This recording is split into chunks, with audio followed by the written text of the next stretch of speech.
Sudah 5 tahunan aku mengelola rumah kos-kosan peninggalan mendiang suami. Dan selama itu semua lancar-lancar saja. Tapi semua jadi berubah setelah Joni ngekos di sini. Pemuda seusia anakku itu telah mengubah seluruh kisah hidupku. Awalnya sih aku nganggap Joni udah kayak anak sendirilah. Aku kan udah 46 tahun dan dia masih 22. Hampir seusia anakku lah. Anaknya juga baik dan sopan. Rajin juga sih. Mau aja kalau aku minta tolong apa saja. Asal dia nggak sibuk pasti mau ngebantu. Makanya sejak Joni ngekos di sini, aku juga rasanya lebih ringan mau ngerjain apa saja. Karena kan udah ada yang mau bantuin. Ya maklum lah, aku kan sendirian di rumah. 2 anakku, 1 cewek dan 1 cowok. Udah pada kuliah di luar daerah semua. Kadang aku suka kerepotan pas mau ganti gas kompor, apa masang galon, atau pas musim hujan terus ada atap yang bocor. Soalnya itu kan kerjaannya laki-laki. Dan aku udah 5 tahunan ditinggal mati suamiku. Dan ditinggal kuliah sama anak-anakku. Tapi karena ada Joni, aku jadi lega deh. Karena dia tuh rajin banget mau bantuin aku. Pokoknya sejak ada Joni, semua beres deh. Cuma ya gitulah, karena terlalu dekat sama anak kosku, lama-lama jadi tumbuh rasa yang tak seharusnya di antara kami. Ya, kalau dipikir-pikir lucu juga deh. Kok bisa-bisanya aku yang sudah lumayan berusia jadi punya rasa sama anak itu ya? Sebaliknya, Joni yang masih muda dan polos malah punya perasaan yang sama padaku. Wanita yang lebih pantas menjadi ibunya. Ya semua sih berjalan biasa saja awalnya. Paling kalau ketemu cuma say hello seadanya, seperti penghuni kos lainnya. Apalagi aku kan juga masih aktif kerja sebagai guru SMP dan menjabat wakil kepala sekolah di tempatku mengajar. Sementara Joni kuliah dan aktif juga di kampus. Kadang pulangnya malam, jadi kita tuh jarang gitu bisa ketemu dan ngobrol. Sebagai ibu kos, aku juga gak terlalu mau ngurusin masalah pendidikan, apa kerjaan penghuni kos lah. Kan privasi masing-masing juga kan. Soalnya dari 8 kamar kos peninggalan suami, ada yang isinya berkeluarga, ada yang kerja, dan ada yang masih kuliah. Mereka paling nyari aku atau ketemu aku pas waktunya jatuh tempo bayar kosan saja. Kayak terlalu menghormati ibu kosnya lah. Namun beda dengan Joni. Dia tuh agak lebih gimana kalau sama aku. Gak pernah sungkan lah anaknya. Jadi cepet akrab gitu. Pas pertama bayar kos bulan pertama, dia juga banyak nanya tentang kehidupanku. Dan aku jadi nanya juga tentang kehidupannya. Katanya sih dia ngerantau kuliah dari pulau seberang. Makanya sama sekali gak punya kerabat atau saudara di kota ini. Makanya ku bilang, yaudah selama kamu kuliah anggap saja saya ini ibumu atau tante kamu lah John, kataku padanya. Nah dari situlah Joni mulai manggil aku dengan sebutan tante, bukan ibu kos lagi. Dan kami mulai akrab banget deh jadinya. Sejak saat itu aku juga jadi gak sungkan apa gimana kalau sedang butuh bantuan Joni. Pas ganti gas kompor juga galon air. Malah kadang aku tuh ngajak dia makan malam di rumahku, daripada dia sibuk keluar ke warung hanya untuk beli makan kan. Lagian aku kan sendirian, gak ada siapa-siapa. Jadi kadang makanan sampai lebih dan mubazir kan kalau nggak dimakan. Joni juga kadang santai aja nyelonong masuk ke rumahku kalau kebetulan lapar atau mau bikin kopi apa mie instan. Ya aku jadi nganggep dia kayak anak bungsuku yang sedang kuliah di luar daerah. Jadi nggak terlalu kesepian lah di rumah ini.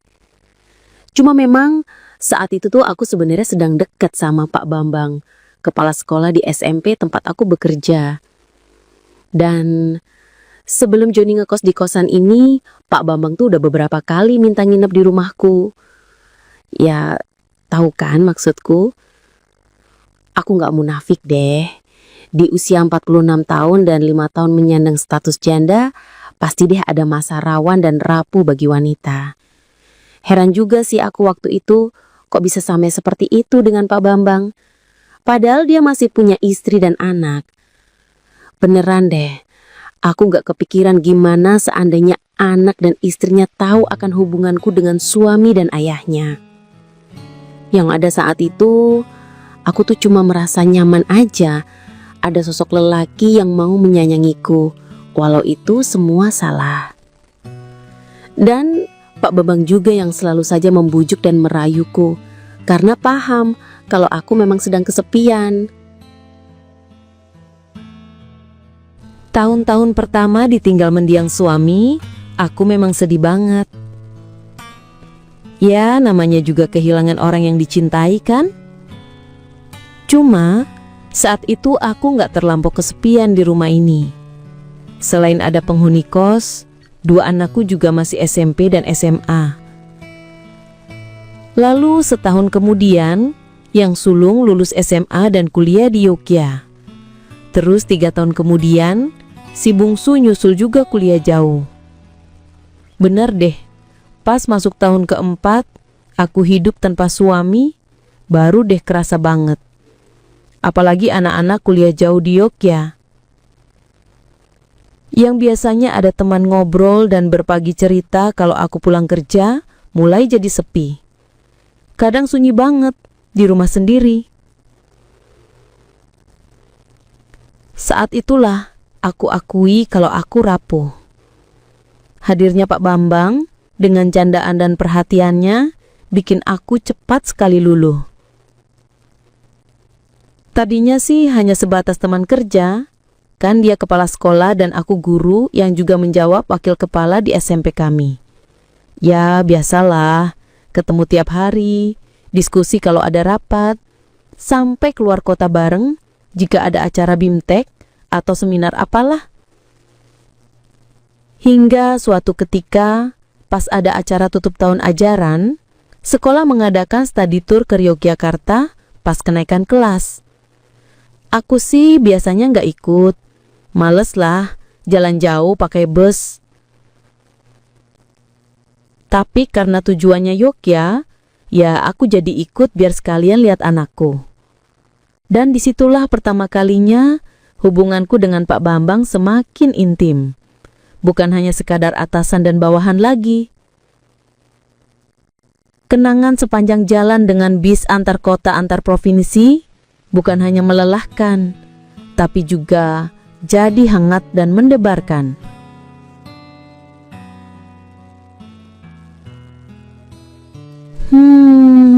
Rasanya indah banget deh pokoknya. Sampai aku lupa diri. Lupa akan usia yang sudah kepala 4. Jadi kayak muda kembali. Sejak itu mulai deh Pak Bambang sering datang ke rumahku. Biasanya sore apa malam setelah kami pulang kerja. Alasannya ada saja. Kadang menyelesaikan berkas sekolah atau pembukuan apa, atau bahas soal dunia pendidikan ke depan. Tapi lama-lama ya ngobrol masalah pribadi tentang rumah tangga dan masalah privasi lain yang makin lama menjurus ke yang entu. Nggak tahu deh, padahal usia Pak Bambang sudah 50-an. Pokoknya 8 tahun di atasku lah. Namun aku tuh nyambung sekali. Mungkin karena sikapnya yang berwibawa dan humoris. Suka bercanda dan mulai mengisi hari-hariku dengan pujian-pujian. Seperti, maaf ya Jeng, saya jadi sering ke rumah ini. Hanya untuk makan bareng. Habis masakan Jeng sungguh nikmat sekali. Belum pernah loh saya merasakan ikan bawal tebal yang sedap dan empuk seperti apa yang disajikan sama Jeng ini, katanya. Atau saat aku tuh lagi males pakai gamis dan hijab di rumah. Dia pasti bilang kalau aku tuh cantik banget dengan gaun pendek itu. Katanya, kadang saya tuh berhayak seandainya waktu bisa diputar. Dan kita ketemunya 25 tahun yang lalu. Pasti deh, Jeng.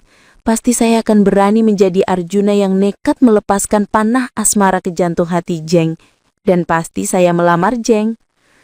Duh, pokoknya Pak Bambang tuh bisa saja deh bikin hatiku yang sepi jadi berbunga-bunga dan sampai baper dengan pujiannya. Sampai suatu malam, aku pun gak kuasa melarang. Ketika dia minta diizinkan nginap di rumahku karena malam itu hujan deras.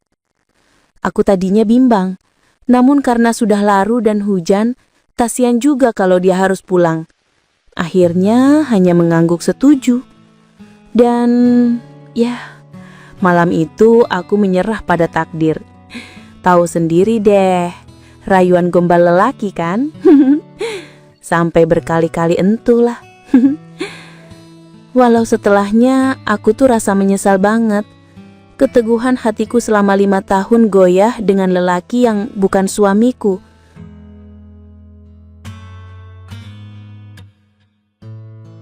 Sejak saat itu, aku mulai menjalin hubungan yang entahlah apa namanya. Yang jelas, tanpa status bersama Pak Bambang.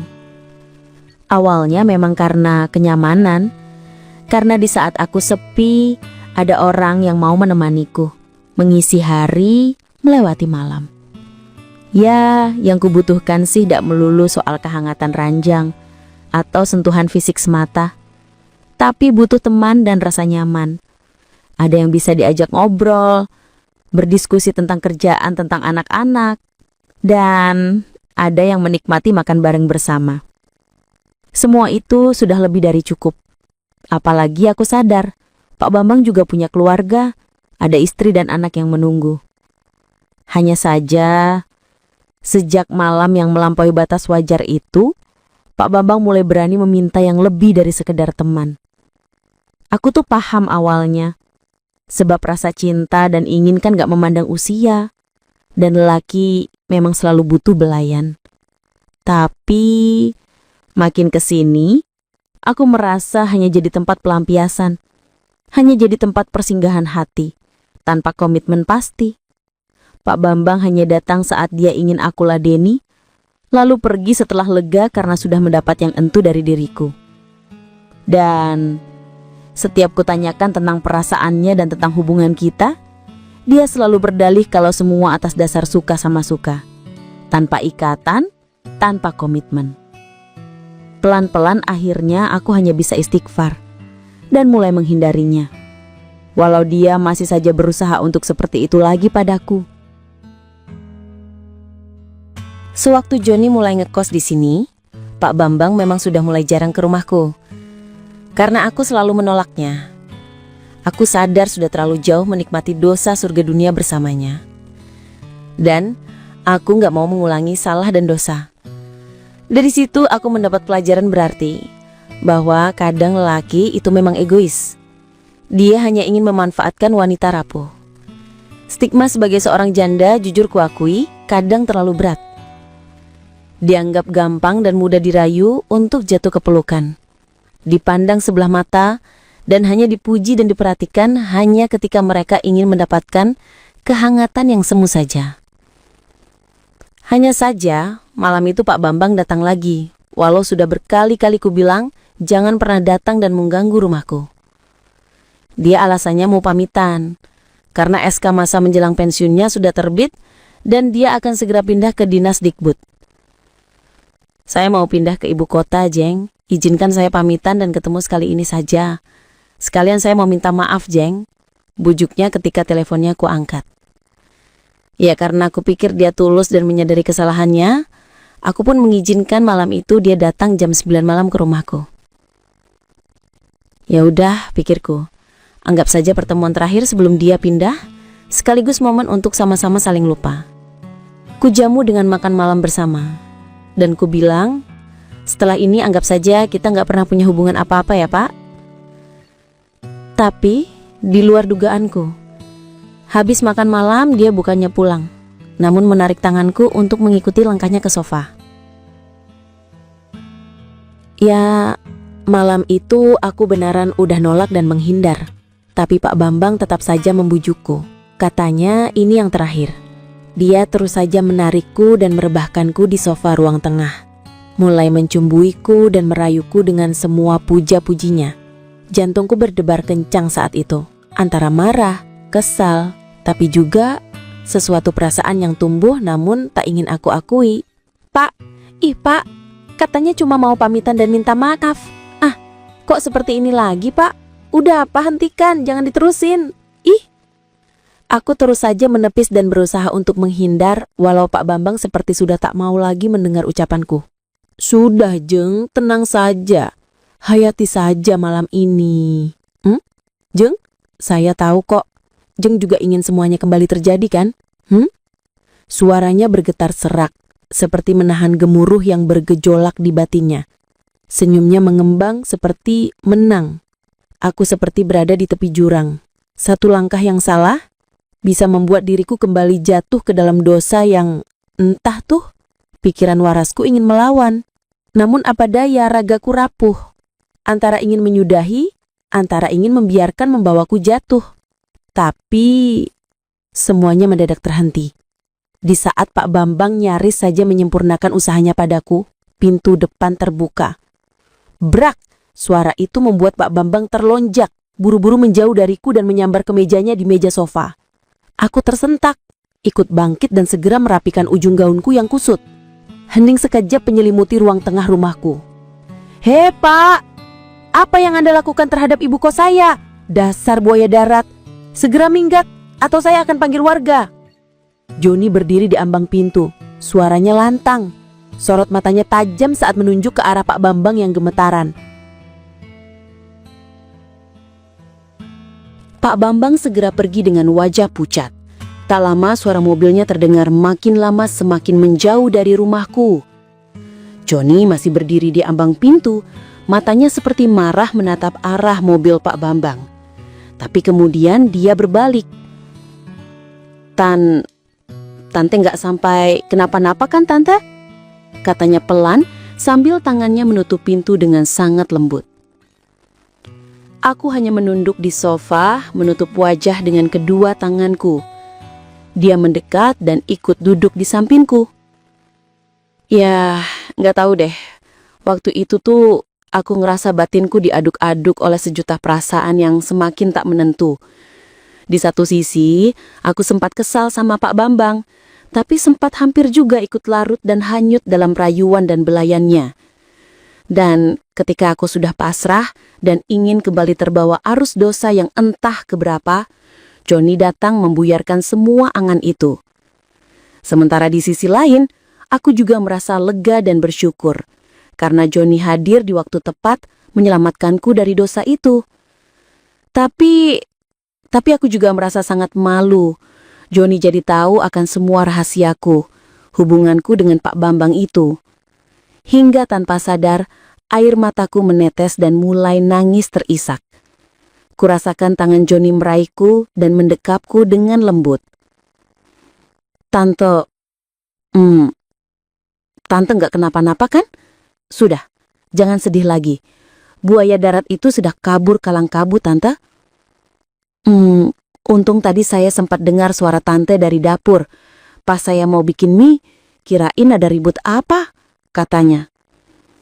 Aku jadi bingung mau bilang apa, selain tambah baper dan nangis sambil bersandar di pelukan bahu Joni yang kekar itu.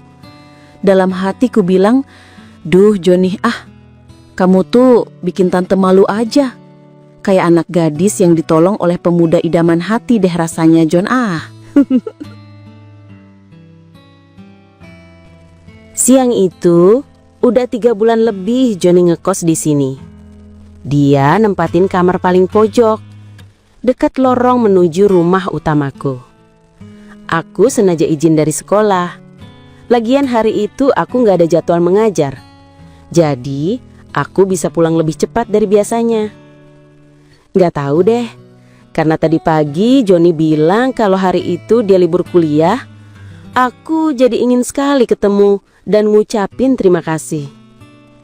Ya, Joni kenyataan bangun kesiangan dan baru juga mandi terus rebahan santai pas aku datang mengetuk pintu kamarnya. Dia sih kelihatan kabet Karena tumben, selama aku jadi ibu kos, aku tuh hampir nggak pernah ke kamar kos-kosan. Paling kalau ada apa-apa atau perlu bicara sama penghuni kos, mereka yang datang menemuiku di dalam rumah utamaku. Makanya, waktu dia buka pintu dan tahu kalau aku yang datang, Joni kayak grogi, terus menarik tanganku untuk masuk. Duh, tante, cepetan masuk dulu yuk. Ntar jadi omongan, kalau ada penghuni kos lain yang melihat, katanya. Suaranya pelan sambil menarikku. Ih John, apa-apaan sih? Kok malah ditutup pintunya balasku. Ya agak kaget juga karena Joni malah nutup pintunya. Lagian kan aku cuma mau bilang terima kasih John. Kamu ini lucu deh, kayak anak kos yang lagi sembunyi sama ceweknya ya. Joni cuma nyengir kuda sambil garu-garu kepala, jadi tambah grogi. Tapi ya namanya anak muda, Joni malah bandel deh. Ya kayak gitu-gitu deh akhirnya.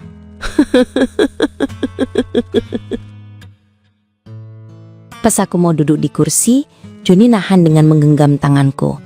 Terus dia tuh senyum tipis sambil menatapku.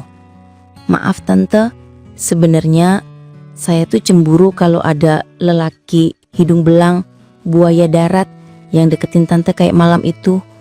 Mungkin ini lancang tante, tapi saya nggak bisa bohong. Saya suka sama tante. Saya cinta tante, bukan mau main-main tante. Waduh, anak ini batinku. Kok bisa sih John? Aku kan jauh lebih berusia dan kamu tuh masih muda banget seumuran anakku. Tapi nggak tahu deh, aku kayak speechless dengerin pengakuan Joni. Nggak bisa bicara apa-apa lagi, selain menunduk malu. Ya masa iya sih, wanita berusia 46 tahun ini malah dicintai sama pemuda belia kayak Joni. Apa kata dunia nanti, ya kan? Aku masih tertegun ketika Joni berani banget mengangkat wajahku, lalu dengan lembut wajahnya mendekat. Gak tahulah. Ya selanjutnya kayak gitu-gitu deh. Niatnya mau bilang terima kasih, aku malah jadi baper dibuatnya. John, pelan dong Tante juga cinta sama kamu. Tapi jangan buru-buru John. Kita kan belum sama nikah John. Iya sayang, saya janji kok akan segera bilang ke orang tua saya untuk melamarmu. Kita akan menikah juga nantinya sayang. Iya John, tapi John, ini kan belum boleh loh. Kita belum resmi jadi suami istri John, udah kamu bandel deh. Tante kan malu John Aneh juga sih. Padahal siang itu udah jam 1, panas banget. Dan aku juga masih pakai seragam kerja sebagai guru SMP. Tapi yang namanya Joni emang bandel dan gak bisa dibilangin kali ya. Terus aja berusaha sampai 2 kali aku bapernya. Ya gitu deh awalnya, sampai aku bisa dapet jodoh pemuda yang jauh lebih muda dariku. Anak kosku yang akhirnya jadi suamiku. Begitu deh kawan ceritaku. Akhirnya Joni beneran melamar dan menikahiku. Kami hidup bahagia walau jauh berbeda usia. Dan kalian harus percaya ya, kalau cinta tidak pernah menghitung angka, hanya hati yang saling merasa. Beda usia hanyalah jarak di kalender, tapi cinta adalah jarak yang lenyap ketika 2 jiwa bertemu. Dan yakinlah, beda usia hanyalah bumbu yang membuat cinta terasa lebih kaya. Terima kasih, sampai jumpa lagi, bye-bye.